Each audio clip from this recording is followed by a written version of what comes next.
ওকে, তাহলে সবাই সামনে তাকান, আমি একটু দ্রুতই আপনাদেরকে দেখাবো, ঠিক আছে? দেন আমি এখন নতুন আরেকটা সেকশন নিয়ে কাজ করব, যে সেকশনের নাম হচ্ছে আমাদের ইমেজ বক্স। দেখেন এতক্ষণ যে কাজগুলো করছেন, এখন আমাদের জেনারেলের ভিতরে আমাদের কিন্তু এখানে অনেকগুলো অপশন আছে। অপশনের ভিতরে আমাদের বেসিকটা কিন্তু করা হয়েছে, এবং হচ্ছে আমাদের বেসিকের পরে জেনারেলের ভিতরে মোটামুটি কয়েকটা করা হয়েছে, প্রথম দুইটা করা হয়েছে, আপনাদের এটা করা হয়নি, আমি দেখাই দিব। তারপরে আমাদের এখন দেখাবো ইমেজ বক্স। ইমেজ বক্সের কাজটা কি দেখেন, এই সেকশনটা যদি আমি ড্রাগ করে নিয়ে আসি, ড্রাগ করে নিয়ে আসার পরে দেখেন এই সেকশনটা হচ্ছে এরকম ভাবে আসছে। তার মানে এখানে একটা ইমেজ ইউজ করতে পারবেন, তারপর টাইটেল ইউজ করতে পারবেন, ডেসক্রিপশন ইউজ করতে পারবেন। এটা হচ্ছে ফুল ট্যাগ হচ্ছে একটা সেকশন। এই সেকশনকে ধরে আমরা কাজ করতে পারবো। তো আমরা কিভাবে কাজ করব, যারা হচ্ছে ই কমার্স বিজনেস করে তাদের জন্য এই সেকশনটা খুবই জরুরি, কারণ ই কমার্স বিজনেসে প্রত্যেকটা সেকশন এরকম আমরা আলাদা আলাদা করে রাখি।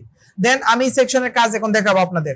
এই সেকশনে আসার পরে আমি যদি বাম পাশে প্রথমে আসি, প্রথমে আছে আমাদের ইমেজ বক্স, এর ভিতরে প্রথমে আছে আমার ইমেজ। তো আমি এখানে ক্লিক করলাম, ক্লিক করে আমি একটা ইমেজ নিয়ে আসি, ধরেন এইটা আমাদের ইমেজ। নিয়ে আসার পরে এই ইমেজটা আমার এখানে শো করবে। শো করার পরে দেন হচ্ছে আমি চাইলে ইমেজটাকে আমি ছোট করতে পারবো, দেন আমি 300 এর মধ্যে রাখি। তারপরে হচ্ছে আমি যদি নিচে তাকাই তখন দেখেন একটা টাইটেল আছে। তো আমি কি করব, এখানে টাইটেলটা চেঞ্জ করি।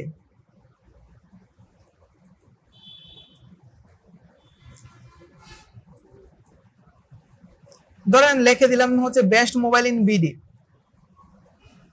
লেখার পরে তারপর টাইটেলটা লিখলাম, তারপর হচ্ছে ডেসক্রিপশন, যা ডেসক্রিপশন আছে ধরেন হচ্ছে তাই থাকবে, অথবা এটাকে কপি পেস্ট করে একটু বাড়ায় নিই, ঠিক আছে? একটু বাড়ায় নিই, বাড়িয়ে নেওয়ার পরে বড় হয়ে গেছে আমাদের ডেসক্রিপশনটা। এখন আমাদের কন্টেন্টের কাজ শেষ, এরপরে আছে হচ্ছে আমি চাইলে লেখার ভিতরে আমি কি করতে পারবো, আমি লিঙ্ক প্রবেশ করাইতে পারবো। চাইলে এই সেকশনটাকে ধরে ফুল সেকশনের ভিতরে হচ্ছে আমি একটা লিঙ্ক সেটআপ করতে পারবো, আমার লিঙ্ক সেটআপ হয়ে যাবে, ঠিক আছে? দেন হচ্ছে এরকম করতে পারবো।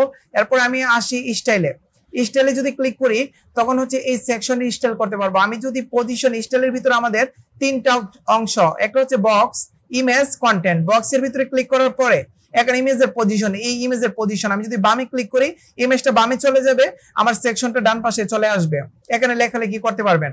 তারপরে মিডিলে ক্লিক করলে ইমেজটা মিডিলে চলে যাবে, এবং টাইটেল নিচে, তারপর ডেসক্রিপশন। আর ডান পাশে ক্লিক করলে ইমেজ আমার ডান পাশে চলে যাবে। এটা হচ্ছে বিভিন্ন স্টাইল। তারপরে আমি যদি এইটাকে আমি বাম পাশে রাখি অথবা মিডিলে রাখি অথবা বাম পাশে রাখার পরে আমাদের ভার্টিক্যালের অনেকগুলো অপশন আছে। এখানে অপশনে ক্লিক করলে দেন হচ্ছে এই লেখাগুলো আমার ইমেজের মাঝামাঝি অবস্থায় অবস্থান করবে। দেন আমি চাইলে আরো নিচে নামাইতে পারবো। তো আমি একটা কাজ করি, এটাকে মিডিলে রাখার পরে এখন অ্যালাইনমেন্ট হচ্ছে আমি বাম পাশে দিলে এটা বামে অ্যালাইনমেন্ট হবে, মিডল হলে মিডল অ্যালাইনমেন্ট, এবং রাইট সাইড হলে রাইট অ্যালাইনমেন্ট। আর ওইটা হচ্ছে জাস্টিফাই, আমি জাস্টিফাই করে রাখতে পারবো। তো আমি মিডলে নিয়ে নেই, নেওয়ার পরে তারপরে হচ্ছে আমি কিন্তু সেকশনের কাজ করতেছি। এরপরে হচ্ছে ইমেজ স্পেস, মানে আমার সেকশনে ইমেজের স্পেস আমি বাড়াইতে পারবো। তারপরে কন্টেন্টের স্পেস, কন্টেন্টের ভিতরে আমি স্পেস বাড়াইতে পারবো, কমাইতে পারবো। তারপরে হচ্ছে আমি এই বক্সটাকে আমি অফ করে দিলাম। অফ করার পরে এখন ইমেজের কাজ করবো। আমি যদি ইমেজে ক্লিক করি, ক্লিক করার পরে তারপরে হচ্ছে ইমেজের সাইজটা আমি এখান থেকে বাড়াইতে পারবো, কমাইতে পারবো। তো আমি ইমেজটাকে একটু ছোট করে দিই। তারপরে হচ্ছে আমাদের কি করতে পারবো, বর্ডার টাইপ। আমি সেকশনে কাজ করে আমি একটা ছোট একটা প্রজেক্ট এখানে করব এইটা দিয়ে। তারপরে বর্ডার টাইপে ক্লিক করে আমি একটা সলিড বর্ডার দিয়ে আমি একটা স্টাইল দিয়ে দিই 2 পিক্সেল দিয়ে। তারপরে বর্ডারের কালার দিয়ে দিই, কালো দিয়ে দিই। ওকে, এতটুকু করার পরে আর কিছু স্টাইল দিব না, চাইলে এখানে দিতে পারি, বাট এখানে কিছু দিব না। হোভার ইফেক্টও দিতে পারি, কিন্তু আপাতত কিছু দিব না। এটা এখানে আসার পর রেডিয়াস দেওয়ার পরে তারপর হচ্ছে হোভার সেকশন আমরা দিতে পারবো। আচ্ছা, আমরা সিএসএস থেকে যদি আমি অপাসিটিটা বাড়াই দিই তখন কি হবে, আমার ইমেজের অপাসিটি বেড়ে যাবে। আমি আপাতত 0 রাখি, অথবা এটাকে উঠাই দিব, আমার ডিফল্ট হয়ে যাবে। দেন তারপরে আমি হোভার দিতে পারবো। তারপরে হোভার দেওয়ার পরে দেন হচ্ছে আমি একটা কাজ করবো, ইমেজের কাজ শেষ। এখন আসবো কন্টেন্টের ভিতরে। এখানে আসার পরে দেন হচ্ছে আমি যদি কালারে ক্লিক করে আমি কন্টেন্টের টাইটেল আমি চেঞ্জ করতে পারবো। আমি টাইটেলটা চেঞ্জ করে দিলাম। তারপর হচ্ছে টাইপোগ্রাফির ভিতরে যা যা আছে আমাদের ফ্যামিলি, সাইজ, ওয়েট, তারপর ডেকোরেশন, লাইন হাইট সবগুলো আমরা পারি মোটামুটি, এটা দেখার কিছু না। এটা হচ্ছে আমাদের টাইটেলের টাইপোগ্রাফি। তারপরে টেক্সট স্ট্রক, এখানে ক্লিক করার পরে দেন টেক্সটের আমরা স্ট্রক বাড়াইতে পারবো। বাড়াইলে দেন হচ্ছে টেক্সটটা দেখতে একটু ভালো লাগবে। তো আমি আপাতত এখানে কাজ করি, টেক্সট এই স্টকটা উঠাই দিই। তারপরে হচ্ছে আমাদের শ্যাডো দিতে পারবো। তারপরে আসেন এখন ডেসক্রিপশন, দেখেন এখানে টাইটেলের কাজ শেষ এখানে। তারপরে আসেন ডেসক্রিপশনের কালার আমি হচ্ছে একদম কালো দিয়ে দিই। কালো দেওয়ার পরে তারপর ডেসক্রিপশনের টাইপোগ্রাফি আছে, তারপর হচ্ছে আমাদের টেক্সট শ্যাডো আছে, এই জিনিসটা আমরা দিতে পারবো। এটা হচ্ছে আমাদের কন্টেন্টের কাজ। এরপর অ্যাডভান্সের কাজে আমি কি করতে পারবো, আমি হচ্ছে একটু মার্জিন পেডিং আমি দিয়ে দিতে পারবো। এতটুকু আশা করি সবাই বুঝছে। এখন আমি একটা কাজ করব, এই কাজটা হচ্ছে আমি এই যে সেকশনটার কাজটা করলাম, করার পর আমি নিচে প্লাস বাটনে ক্লিক করে আমি দুইটা সেকশন নিব। এই দুইটা সেকশনের মধ্যে আমি এখন এই সেকশনটাকে আমি এই সেকশনে কনভার্ট করে নিব। কিভাবে, আমি এই সেকশনের এই যে আমাদের কলমের মতো আইকনটাতে লেফট বাটনে ক্লিক করে ধরে রাখবো। ধরে যদি ড্রাগ করে যদি আমি এখানে নিয়ে আসতে পারি, তখন এই সেকশনটা আমার বাম পাশে সেট আপ হয়ে যাবে। ঠিক আছে, এই যে বাম পাশে সেট আপ হয়ে গেছে। আমি যদি আরেকটা কাজ করি, এই সেকশনে এখানে ক্লিক করে লেফট বাটনে ক্লিক করে যদি রাইট বাটনে ক্লিক করি, তখন আছে ডুপ্লিকেট। আমি ডুপ্লিকেটে ক্লিক করলে আমার সেকশনটা ডুপ্লিকেট হয়ে যাবে। ঠিক আছে, আমার সেকশনটা ডুপ্লিকেট হয়ে যাবে। এখন এই সেকশনের লেফট বাটনে ক্লিক করে রাইট বাটনে ক্লিক করে এই সেকশনটাকে আমি ডিলিট করে দিব। আমার সেকশন কি হয়ে যাবে, ডিলিট হয়ে যাবে। কন্ট্রোল জেড দিয়ে সেকশনটাকে আমি ফিরে আনি। ঠিক আছে, এরকম ভাবে আপনারা সেটআপের কাজ করতে পারবেন। এরকম ভাবে আপনারা সেকশনের কাজ যত ইচ্ছা আপনারা করতে পারবেন। ঠিক আছে, তো আমি একটা কাজ করি, এই সেকশনটাকে আমি ডুপ্লিকেট করব। ডুপ্লিকেট করে যে ডুপ্লিকেট করছে ওইটা নিচে চলে গেছে, ওইটাকে ধরে আমি সেকশনে নিয়ে আসবো। এখন কয়টা সেকশন হয়েছে, দুইটা সেকশন পাশাপাশি হয়ে গেছে। এখন দেখেন আগের উপরের যে সেকশন আছে ওইটাকে আমি ডিলিট করে দিব, শেষ। এখন এখানে দুইটা সেকশন হয়ে গেছে। হয়ে যাওয়ার পরে আমি এখন সেকশন ভিত্তিক কাজ করব। সবাই একটু লক্ষ্য করেন, আমি যদি সেকশন ভিত্তিক কাজ করি, এখন এখানে ক্লিক করলে কিন্তু আমার দুইটা সেকশনে কি হয়ে যাবে, আমার সিলেক্ট হয়ে যাবে। আমি চারদিকে চাচ্ছি, আমি কি করব, এখন কিন্তু কন্টেইনারে এসে পড়ছে, আমার ফুল সেকশনটা সিলেক্ট হয়ে গেছে। এখন যদি অ্যাডভান্সে আসি, আমি যদি মার্জিন দেই 20 পিক্সেল, এখন চারদিকে মার্জিন হয়ে যাবে। ওকে, তারপরে এখন হচ্ছে আমি সেকশন ভিত্তিক মার্জিন দিব। আমি সেকশনে ক্লিক করে আমি সেকশন ভিত্তিক মার্জিন দিলে এখানে দিব মার্জিন হচ্ছে 20 পিক্সেল। দেখেন এই সেকশনটা মাঝখানে এসে পড়ছে, তো আমি এখানে 30 দিয়ে দিই, আর একটু মাঝখানে আসবে। আর এই সেকশনটাতে ক্লিক করে আমি দিয়ে দিব হচ্ছে অ্যাডভান্সে গিয়ে 30 দেওয়ার পর এই সেকশনটা মাঝখানে এসে পড়ছে। আসার পরে এখন আমি কাজ করবো, এই সেকশনে ক্লিক করে দেন হচ্ছে এই ইমেজটাকে আমি একটু বড় করব, করে এই স্টাইলটা আমি এর ভিতরে অ্যাপ্লাই করব। কিভাবে দেখেন, আমি যদি ইমেজে আসি ইমেজে আসার পরে আমি ইমেজের সাইজটাকে না স্পেস না একটু কমাই দিই, এতটুকু রাখি। তারপরে ইমেজে আসি, ইমেজে আসার পর দেখি সাইজটাকে কিভাবে আমি বড় করব। আমি চাচ্ছি ইমেজটাকে বড় করব, এই যে ইমেজে ক্লিক করব। ইমেজে ক্লিক করার পরে ইমেজের সাইজ আমি বড় করব। এখানে দেখেন ইমেজের সাইজটা আমি বড় করব, এতটুকু রাখবো। এতটুকু রাখার পরে সেম, তারপর হচ্ছে আমি টাইটেলটাকে ধরবো, টাইটেলটাকে আমি বড় করব। টাইটেলটা ধরার জন্য আমি কন্টেন্টে ক্লিক করব। কন্টেন্টে ক্লিক করে টাইটেলের টাইপোগ্রাফিতে গিয়ে আমি টাইটেলটাকে আমি 25 করে দিব। 25 কমই হয়ে যায়, আমি 40 করে দিব। যদি 40 করে দিই, তখন আমার টাইটেলটা মোটামুটি নিয়ে নিছে।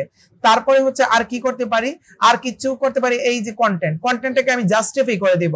কন্টেন্টে ক্লিক করব, কন্টেন্টে ক্লিক করে দেন হচ্ছে দেখি কন্টেন্টের অ্যালাইনমেন্ট কি করা যায়, এখানে অ্যালাইনমেন্ট আছে কিনা। এখানে কন্টেন্টের অ্যালাইনমেন্ট পাওয়া যাচ্ছে না। ওকে, আমি কন্টেন্টটাকে ধরার পরে দেন হচ্ছে দেখি আর কিছু করা যায় না, এখানে জাস্টিফাই করা যাচ্ছে না।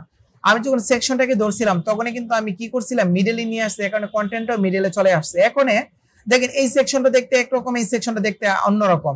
আমি এই সেকশনে ক্লিক করব, লেফট বাটন রাইট বাটনে ক্লিক করে আমি কি করব এখান থেকে কপি করব। কপি স্টাইলে দেখি স্টাইল আছে কিনা, পেস্ট কপি করব। কপি করার পরে এই সেকশনে আসার পরে এখানে একটা লেফট বাটনে ক্লিক করে রাইট বাটনে ক্লিক করে পেস্ট স্টাইলে ক্লিক করব। দেখেন এই স্টাইলটা এখানে নিয়ে নিছে, একদম সিম্পল না। তার মানে একটা স্টাইল করার পরে আমি চাইলে ওই স্টাইলটাকে 1000টা সেক্টরে আমি পেস্ট করতে পারবো। আমার কিন্তু কাজ ছাড়াই হচ্ছে অটোমেটিক্যালি পেস্ট করে দিয়েছি। পেস্ট করার পরে এখন যদি আমি পাবলিশ করি, পাবলিশ করার পরে আমি যদি আমার সেকশনটাকে আমি দেখি দেখতে কেমন আমাদের ওয়েবসাইটটা, এখন দেখবেন সেকশনটা কিন্তু অনেক সুন্দর হয়ে গেছে। এখন যদি নিচে আসেন, এখন দেখেন সেকশনটা দুইটা সেম হয়ে গেছে না। এখন সেম হওয়ার পরে এখন যদি আপনার দরকার পড়ে যে আরো সেকশন এরকম ভাবে বাড়াবেন, ধরেন আপনি ই-কমার্স বিজনেস করতেছেন, আপনার অনেকগুলো প্রোডাক্ট আছে, তখন এই সেকশনে একটা ক্লিক করবেন। সেকশনে ক্লিক করার পরে রাইট বাটনে ক্লিক করবেন। এখন কিন্তু দুইটা সেকশন করলাম, আমি ডুপ্লিকেটে ক্লিক করব। দেখেন নিচে আরেকটা ডুপ্লিকেট হয়ে গেছে, ডুপ্লিকেট সেম হয়ে গেছে। এখন কি করবেন, এখন হচ্ছে আপনার কাজের সুবিধাতে আপনি কাজ করবেন। এই সেকশনে ক্লিক করলাম, করার পরে এই সেকশনটা ঠিক থাকবে, এই সেকশনে ক্লিক করব। করার পরে এই সেকশনের যে ইমেজ আছে আমার যে ইমেজটা আছে ইমেজটাকে আমি চেঞ্জ করব। এখানে ক্লিক করে হচ্ছে আমি আপলোড দিয়ে দিব। আপলোড যদি আমি দিয়ে দিই তখন হচ্ছে এখানে আমি অন্য একটা ইমেজ নিয়ে আসবো। ধরেন আমি এই ইমেজটা নিয়ে আসবো, আমার ইমেজটা নিয়ে আসলাম। এখন দেখেন এই ইমেজটা হচ্ছে এখানে কি হয়ে গেল, সেট হয়ে গেছে, সেট হয়ে গেছে সেকশনের মধ্যে। তারপরে হচ্ছে আমার সেকশনের মধ্যে সেট হয়ে যাওয়ার পর আমি টাইটেলটাকে ধরে আমি চেঞ্জ করে দেব। টাইটেলটাকে ধরে চেঞ্জ করার জন্য আমি কন্টেন্টে আসবো। কন্টেন্টে আসার পরে তারপরে এখানে তো স্টাইল, আমি কন্টেন্টে আসবো। কন্টেন্টে আসার পরে আমি কি করব, বেস্ট ল্যাপটপ, ধরেন ল্যাপটপ, তো আমি এখানে সেট করে দিলাম। তখন দেখেন ইমেজটা কিন্তু দেখতে বড় হয়ে গেছে না, বড় হয়ে গেছে। তাই জন্য কি করব, আমি ইমেজের মধ্যে আসার পরে তারপর আমি স্টাইলে আসবো, দেখি ইমেজটাকে ধরতে পারি কিনা। এখন ইমেজের সাইজটাকে ছোট করে দেখেন এটার মতো করে দিব। এখন মোটামুটি 32 দিই, দেখি কেমন হয়। 32 দিলে মোটামুটি কি অ্যাডজাস্ট হইছে না, 33 দিই। হ্যাঁ, এখন ঠিক আছে। এখন দেখেন সাইজটা কিন্তু দুইটা সমান সমান হয়ে গেছে। চাইলে আমি ডেসক্রিপশন চেঞ্জ করতে পারবো। এখন এরকম ভাবে আপনার যত সেকশন আছে সবগুলোতে ধরে ধরে আপনি এডিট করতে পারবেন। তার মানে এই ফরম্যাটটা তো একটা করছেন, ফরম্যাটটা একটা করার পরে বাকি সেকশনগুলো অটোমেটিকলি এই ফরম্যাটে হয়ে যাবে। আচ্ছা, আমি যদি একটা কাজ করি, এতটুকু করার পরে এই সেকশনটাকে ধরবো, ক্লিক করব, ক্লিক করে অ্যাডভান্স থেকে চারদিকে আমি 40 পিক্সেল দিয়ে দিব। 40 পিক্সেল দিয়ে দিলে আমার চারদিকে 40 পিক্সেল ফাঁকা হয়ে যাবে। ফাঁকা হয়ে যাওয়ার পরে আমি একটা কাজ করি, চারদিকে 40 না দিয়ে আমি পেডিং দিব, পেডিং দিব 30। তার মানে চারদিকে ফাঁকা হয়ে পেডিং 30 হয়ে যাবে। এখনই যদি একটা কাজ করবো, এই সেকশনটাকে আমি ডিলিট করে দিব, এটাকে ক্রস করব, দেন আমার সেকশন ডিলিট হয়ে গেছে। এখন এই সেকশনটাকে আমি ডুপ্লিকেট করব, ডুপ্লিকেট করার পরে এখন দেখেন সেকশনগুলো কেমন আসে, এরকম আসলো। আসার পরে দেন হচ্ছে আমি যদি এখন সেভ করে পাবলিশ করে যদি আমি আমার ওয়েবসাইটটাতে যাই, তখন আমি দেখতে পারবো এই সেকশনটা কেমন হয়ে গেছে। একটা সেকশনের কাজ করে আমি বাকি সবগুলোতে অ্যাপ্লাই করে নিতে পারবো। এটা হচ্ছে এই সেকশনের কাজ। এই যে আমার এই সেকশনের এখানে কাজ হয়েছে, এখানে এই যে এই সেকশনের কাজ, তারপর এখানে এই সেকশনের কাজ। এখন যদি আরেকটা চান, আরেকটা কাজ আমরা করব, এগুলো অ্যাডভান্স কাজ দেখাইতেছে। আরেকটা কাজ আমি করব, সেটা হচ্ছে এই সেকশনটাকে ফুলটাকে ধরবো, এই সেকশনটাকে ফুলটাকে ধরবো, ধরে এই সেকশনের আমি একটা ব্যাকগ্রাউন্ডের একটা কালার দিব, কালার দিয়ে এটাকে মিডলে নিয়ে আসবো। কিভাবে, আমি সেকশনটা এখানে ক্লিক করবো। এখানে দেখেন দুইটা অপশন, একটা হচ্ছে এখানে ক্লিক করলে আমি সেকশনের ভিতরগুলা ধরতে পারবো, আর যদি আমি এখানে ক্লিক করে আমি ফুল সেকশনটাকে আমি ধরতে পারবো। তো আমি যদি ধরতে পারি তখন ফুল সেকশনটাকে ধরার পরে আমি আসবো হচ্ছে আপনার কিসে আসবো দেখি, এখানে আসি স্টাইলে আসার পরে ব্যাকগ্রাউন্ড, দেখছেন এই ব্যাকগ্রাউন্ডে ক্লিক করব। ব্যাকগ্রাউন্ডে ক্লিক করার পরে আমি যদি ব্যাকগ্রাউন্ডে কালারে ক্লিক করি, তখন এইটার স্পেসিফিক ভাবে আমি এইটার একটা ব্যাকগ্রাউন্ড কালার দিতে পারবো। দিয়ে দিলাম, দিয়ে দেওয়ার পরে তারপরে হচ্ছে আর কি আছে, আমি ব্যাকগ্রাউন্ডের ওভারলে দিতে পারবো। ওভারলে একটা ইমেজও চাইলে আমি দিতে পারবো। কত স্টাইল করা যায় আপনারা কল্পনা করতে পারবেন না। দেন হচ্ছে আমি হচ্ছে ব্যাকগ্রাউন্ডের এখানে ওভারলেতে ক্লিক করে আমি এখানে একটা ইমেজ নিয়ে আসি। এই ইমেজটা আমি নিয়ে আসবো, দেখেন কিভাবে সেট করি ইমেজটাকে। দেখছেন নিচে আমার ইমেজটা সেট হয়ে গেছে না। আমি এখন ইমেজটাকে আমি পজিশন ঠিক করব, পজিশন সেন্টার দিয়ে দিই, আমার ইমেজটা সেন্টার হয়ে গেছে। এখন হচ্ছে এর যে ওভারলে আছে, ওভারলের কালারটা হচ্ছে আমি কালো দিয়ে দিব। কালো দিয়ে তারপরে হচ্ছে এর ওভারলেটা আমি কি করব, কমায় দিব। কমায় দিলে দেখেন আমার পিছনে কিন্তু সুন্দর একটা দৃশ্য হয়ে গেছে। ঠিক আছে, সুন্দর একটা দৃশ্য আমার সেট আপ হয়ে গেছে। তারপরে খুব সুন্দর একটা দৃশ্য হয়ে গেছে। তারপর আমি চাইলে আরেকটু ওভারলেটা আরেকটু কমায় দিতে পারবো। আমি আরেকটু কাজ করি, ওভারলেটা এখানে ক্লিক করি। ক্লিক করার পরে আমি যদি এখানে অপাসিটি আছে, এই যে অপাসিটি, এখানে অপাসিটি এখন খুব সুন্দর হয়ে গেছে। এখানে অপাসিটিটা আমি ঠিক করতে পারছি। ঠিক করার পরে দেন হচ্ছে অপাসিটি ঠিক করতে পারছি। এরপরে চাইলে আমার লেখাটাকে আমি চেঞ্জ করে দিতে পারবো, আরো অনেক স্টাইল করতে পারবো। তো আমি একটা কাজ করি, আমি এখানে আসার পরে দেন হচ্ছে আবার লেখাতে ক্লিক করব। লেখাতে ক্লিক করার পরে আমার লেখার যে কালারটা আছে এটাকে চেঞ্জ করে দিব। লেখার কালারটা আমি কি করব, সাদা না কালো করে দিব, এরকমই করে দিই। ওকে ফাইন, এরকমই থাকুক। তো দেখেন সিম্পলের মধ্যে কিন্তু একটা গর্জিয়াস একটা ডিজাইন করে ফেলছি। ঠিক আছে, তো এরপরে হচ্ছে আমি একটা কাজ করব, আমি এই সেকশনটাকে ধরে আমি আরেকটা কাজ বাকি আছে, আমার আরেকটা কাজ বাকি আছে বর্ডার। এই বর্ডারের মধ্যে ক্লিক করব, বর্ডারে ক্লিক করে দেন বর্ডারের রেডিয়াস আমি একটা সিম্পল একটা বর্ডার দিয়ে দিব, 1 পিক্সেলের একটা বর্ডার দিব। 1 পিক্সেলের দেওয়ার পর তারপরে বর্ডারের কালার দিয়ে দিব হচ্ছে কালো দিয়ে দিই, সমস্যা নাই। তারপরে বর্ডার রেডিয়াস আমি 25 দিয়ে দিব। 25 না, কম হয়ে গেছে, আমি একটু বাড়াই দিব, আমি 50 দিয়ে দিব। 50 দেওয়ার পরে তারপরে যদি আমি একটা কাজ করব, এরপর হচ্ছে এইটার একটা আমি পেডিং দিয়ে দিব। এই অ্যাডভান্সে ক্লিক করে আমি একটা পেডিং দিয়ে দিব হচ্ছে 30 পিক্সেলের একটা পেডিং দিয়ে দিব। পেডিং দেওয়ার পরে আর মার্জিন দিয়ে দিব হচ্ছে 30 পিক্সেলের দিই। দেওয়ার পরে দেন হচ্ছে আমার সেকশনটা সেট হয়ে গেছে। হওয়ার পর আমি যদি পাবলিশ করি, এখনই দেখেন এই সেকশনটা কতটুকু চেঞ্জ হয়েছে। এই যে দেখেন এই সেকশনটা কিন্তু আমার সম্পূর্ণ, দেখছেন, সম্পূর্ণ ইউনিক একটা সেকশন হয়ে গেছে না? ইউনিক একটা সেকশন হয়ে গেছে। এখন যদি চাই এই স্টাইলটা বাকি সবগুলোতে বসাবো, তখন আমি বসাইতে পারবো। কিভাবে? আমি এখানে আসবো, আসার পরে এখানে ক্লিক করব, রাইট বাটনে ক্লিক করে কপি করব, কপিতে ক্লিক করে এখানে ক্লিক করব, রাইট বাটনে ক্লিক করে পেস্ট স্টাইল। আমার দেখেন স্টাইলটা পেস্ট হয়ে গেছে। তারপরে নিচে আসার পরে এখানে ক্লিক করে পেস্ট স্টাইল করে দিব, আমার স্টাইলটা পেস্ট হয়ে গেছে এখানে। তারপরে এখানে ক্লিক করে আমি পেস্ট স্টাইলে ক্লিক করে দেব, আমার স্টাইলটা পেস্ট হয়ে গেছে। বাট আবার পিছনের যে ব্যাকগ্রাউন্ডটা চেঞ্জ করছি এইটাতে ক্লিক করব, এটাতে ক্লিক করে রাইট বাটনে ক্লিক করব। এখন যদি কপি করি, কপি করার পরে এখন এখানে ক্লিক করে যদি রাইট বাটন ক্লিক করে পেস্ট স্টাইল ক্লিক করি, এখনই দেখছেন এখনই কোন স্টাইল নিয়ে নিছি দেখছেন? এখানে কিন্তু দুইটা ধাপ, একটা হচ্ছে সেকশনের ভিতরে, একটা সেকশনের বাহিরে। তারপর আমি এখানে এরকম সেম এই সেকশনে ক্লিক করে রাইট বাটনে ক্লিক করে দেন হচ্ছে আমি আমার স্টাইলটা পেস্ট করতে পারবো। আমি যদি এখানে ক্লিক করে রাইট বাটন স্টাইল পেস্ট করি, দেন হচ্ছে আমার এখন সেকশনটা হয়ে গেছে। এখন যদি আমি সেকশনটাকে পাবলিশ করি, এখন এই সেকশনটা দেখেন মোটামুটি অনেকটুকু চেঞ্জ হয়ে গেছে, আমার সেকশনটা চেঞ্জ হয়ে গেছে, দেখছেন? এখন সম্পূর্ণ ইউনিক একটা সেকশন আসছে। বাট আপনারা তো এখানে সেকশনের ভিতরে আমার মতো করবেন না, বাট আমি একটা স্টাইল করে দেখাইছি যে একটা সেকশনে কি করে। আরেকটা কাজ করতে পারবেন, সেটা হচ্ছে এই যে আপনাদের লেখাগুলা দেখা যাচ্ছে না, এই লেখাগুলার পিছনে একটা ব্যাকগ্রাউন্ড দিতে পারবেন, শুধু লেখাগুলার।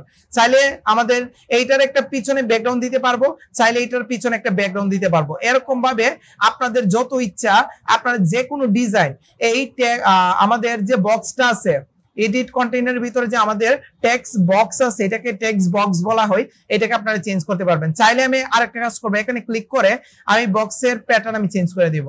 আমি বক্সে আসার পরে বক্সের প্যাটার্ন আমি চেঞ্জ করে দিই, প্যাটার্ন এখান থেকে চেঞ্জ করতে পারবো যেভাবে ভালো লাগে আর কি। তবে ডিজাইনের উপর নির্ভর করে এটা। আমি মিডলে রাখলে অনেক ভালো দেখাচ্ছে, আমি যদি চাই সাইডে রাখবো তখন ভালো দেখাবে না, তাই হচ্ছে আমি মিডলে রাখার চেষ্টা করব। তো এরকম ভাবে হচ্ছে আমাদের যে টেক্সট বক্স আছে এর মাধ্যমে হচ্ছে আমরা স্টাইল করতে পারবো, একদম সিম্পলের মধ্যে আমরা স্টাইল করতে পারবো। এছাড়াও আমাদের অনেক কাজ করতে পারবো এখানে। এটা হচ্ছে আপনাদের ক্রিয়েটিভিটি, আপনার যত ক্রিয়েটিভিটি থাকবে তত আপনারা স্টাইল করে আপনারা কাজ করতে পারবেন। এটা হচ্ছে গেল আমাদের টেক্সট বক্সের কাজ।